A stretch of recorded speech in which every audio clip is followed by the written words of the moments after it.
अस्सलाम वालेकुम नाज़रीन, उम्मीद करता हूँ कि आप सब खैरियत से होंगे। सऊदी अरब की हुकूमत की तरफ से अकामा तजदीद के कानून में एक नई तब्दीली की गई है।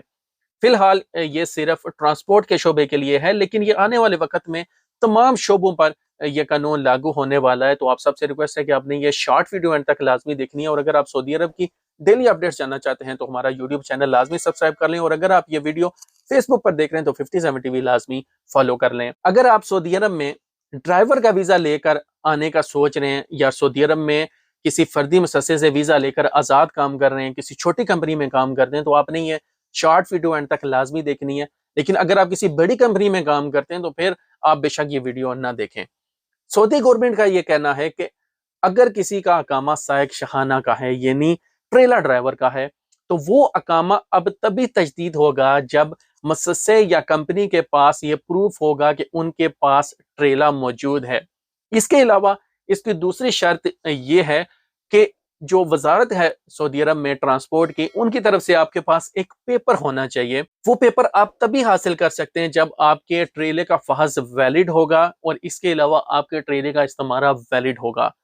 इसके बाद ही फिर आपका जो अकामा है साइक शहाना का, वो तजदीद होगा। अब यहाँ पर मैंने क्यों कहा कि इसका असर बड़ी कंपनियों पर नहीं होगा, क्योंकि उनके पास ट्रेले भी मौजूद होते हैं, वो अपने सारे डॉक्यूमेंट्स भी पूरे कर सकते हैं। तो बड़ी कंपनियों पर इस नए कानून का कोई भी जो है वो नुकसान नहीं होने वाला, उन पर यह कानून असरअंदाज नहीं होगा।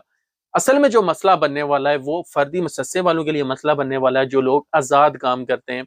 क्योंकि ये जो छोटे मुसस्से होते हैं, इनके पास ट्रेले मौजूद नहीं होते, ये वीज़े हासिल कर लेते हैं, बाद में इनको जो है वो पाकिस्तान, इंडिया और बांग्लादेश भेज देते हैं, और वहां से लोग फिर ये वीज़े खरीद कर आते हैं और सऊदी अरब में आज़ाद वीज़े के तौर पर काम करते हैं। अब आने वाले वक्त में जिनके पास भी साइक शहाना का वीज़ा होगा, यानी ट्रेलर ड्राइवर का वीज़ा होगा, और उनका जो मुसस्सा है, उनकी जो कंपनी है, अगर उनके पास ट्रेला नहीं होगा तो उनका अकामा तजदीद नहीं होगा। तो आप सबसे रिक्वेस्ट है कि अगर आप सऊदी अरब में नए वीजा लेकर आने का सोच रहे हैं, तो सबसे पहले आप जो सऊदी अरब के कानून में जो तब्दीलियां हो रही हैं, उन्हें सबसे पहले आप उनको सर्च करें, नेट पर उनसे मुतालिक मालूमात हासिल करें, और फिर उसके बाद आप वीजा हासिल करें। आप सबसे रिक्वेस्ट है कि अपने अजीजों के साथ ये मालूमात लाजमी शेयर करें। सऊदी अरब की डेली अपडेट्स के लिए हमारा यूट्यूब चैनल लाजमी सब्सक्राइब कर लें। मिलते हैं नेक्स्ट वीडियो में। अल्लाह हाफिज।